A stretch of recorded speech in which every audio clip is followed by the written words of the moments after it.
Ngibingelele kuwe mlaleli, ngiyathemba ukuthi aphila-ke. Mina ngizocela kuwe-ke laphana-ke ukuthi-ke ungabusamusha-ke kulona-ke leli khasi-ke leli-ke wenze ukulungele-ke laphana-ke ungixhase-ke ucindezele-ke ibhathini subscribe nje akubizi imali kumahhala nje ukusho nesenti-ke mnyama-ke leli khona uzokwazi phela ukuthi-ke uthole nezinye-ke iy'ndaba-ke ezintsha-ke nje enizoloko ngiy'faka kulona-ke leli khasi-ke leli-ke kusukela-ke manje-ke ukuze ngaphuzi izindaba manje ngabe ucindezela-ke ibhathini subscribe njengamanje-ke udaba kulethele lona-ke namhlanje-ke laphana-ke lithi-ke MK-ke laphana-ke igcine ikhiphe-ke isimemezelo-ke ngezindaba-ke ezithrendayo ey'nkundleni zokuxhumana-ke zokuthi-ke izosebenzisana-ke ne-ANC na-ke laphana-ke iyachitha-ke MK-ke lokhu-ke lana-ke kodwa-ke ngifuna ukunika ukuthi akuzwa ngempela la into engizenza nje ngizodlala-ke ividiyo-ke yomlisa-ke we-MK echaza-ke kabanzi-ke ngalokhu-ke laphana-ke bengicela lapha bezuzulele le video le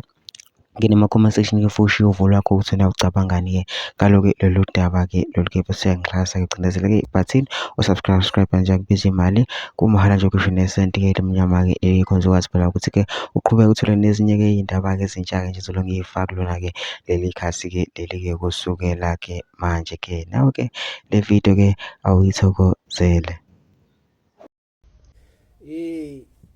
Siyazizwa indaba ngiyezwa kuthiwa KZN ngizokuthiwa sebethi laba begano khona ubumbana abazolizama abazolikhanda ne-MK.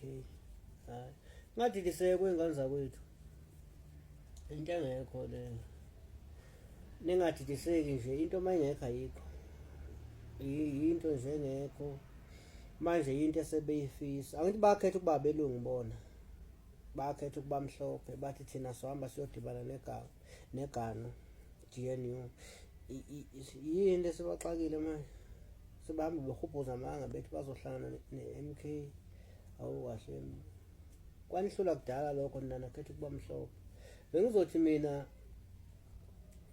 qhubekani nibe mhlophe, athi nathi niba mhlophe nina hambisana negano ngoba nenzela ukuxhashaza uRamaphosa kahle eziyiqede zingayishiyi phakathi. Akwenzeka ikanywe eza komunye umuzi bese iqedelwa ezinye njengoba zayikama manje ayiqhubeka ziyilime ziyiqede, ngeke iqedelwe eza kwa-MK. Lento yaqalwa yini igcineni-ke angazi mina ngoba phela MK busy namanje, MK ibhizi uzokuthanda babhizi, MK busy isonto nesonto. Nina after ama-election angikhumbuli nje nihlangene nangelilodwa ilanga nibungaza ukuthi nithathe ukhetho. Nabona kahle ukuthi lolu khetho nithathanga kahle, lento ukuthi nithathe ukhetho nje ingamanga, nabona kahle akunambuthana akunalutho anikhankasi. Yini nithembeni leni ithembile yini? MK busy iyasebenza, nithemba ukurobha, nithemba ukureka.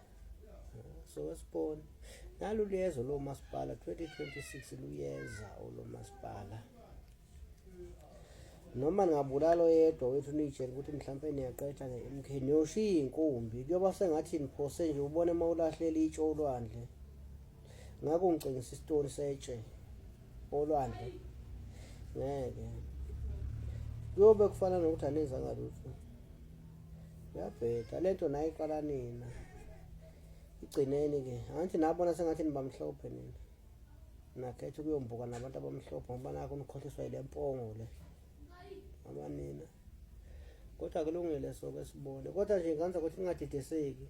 Akuna-MK yahlangana ne-ANC, akuna-MK yayithola isingene kule nto yegano. Khohlwana ngiyabezwa sebekhanda isitori sikaWillis Mchunu, bathi uWillis Mchunu babuyisa Mchunu yena osezokwenza ukuthi hayibo ubaba uWillis Mchunu uze zongena kuleli bhodi elibone ukuthi liyashisa, weza wazongena phakathi wathi laba ngizosha nabo. Nina nangena ebhodweni nibona ukuthi amanzi ayabanda nakhohlwa ukuthi azoshisa. Thina ukushisa lokhu sesikujwayela, senayo inkinga yakho. Sesiyofika naye simfundise nje ukuthi la ebhodweni nje balishisa kanjena uyuphume ngayiphi indlela, ubekezela ngayiphi indlela. Siyazizwa njalo indaba ukuthi eKZN nithini kusho mina amacekeceke ayikho loo nto leyo, ayikho.